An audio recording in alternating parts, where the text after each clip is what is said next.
Everyone's favourite foul-mouthed stomach with legs finally made his way to the Game Boy in 1992.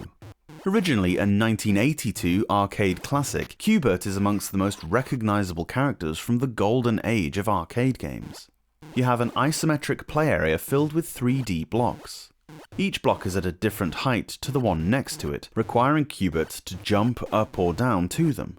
When he jumps on a block, it'll change colour.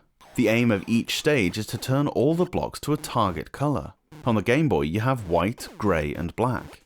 On some levels, each with 4 sub-levels, they only flip between white and grey, others all 3.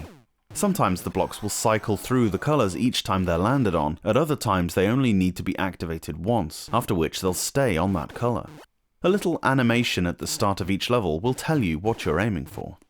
You're obviously not alone on these stages. It'd be a very tedious exercise if that were the case, but there are randomly and constantly spawning enemies to avoid. A ripple effect will appear on a block for a few seconds to indicate where something is about to spawn, so you can avoid them.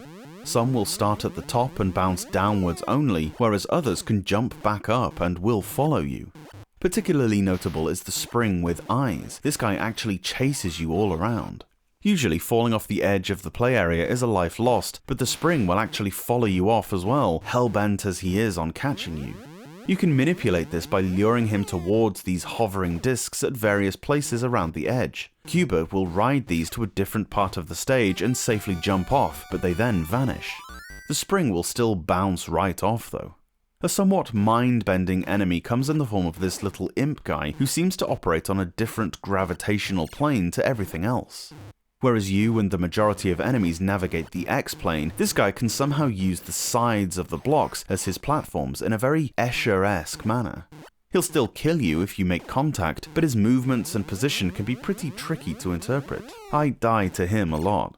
Other things that spawn are foodstuffs such as apples that give you a score bonus, and a little pellet that freezes and renders harmless every baddie on the stage for a little while.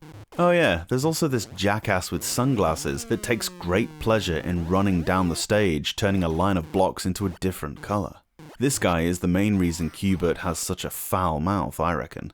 Actually, he's not too annoying in this version, as you can knock him out by jumping on him. He doesn't hurt you, and only makes one row of blocks that's not hard to reconvert.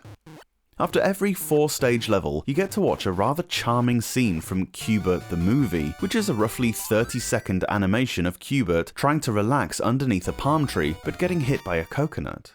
He gets mad in the way he always does when put under stress, swearing and cursing in his way, and decides to enact vengeance upon this tree. He attempts several ways to chop it down, but ultimately fails. It's very cute, very funny, and quite a reward for completing each quadrilogy of stages. If you beat the game, you get an input code that allows you to watch the whole thing.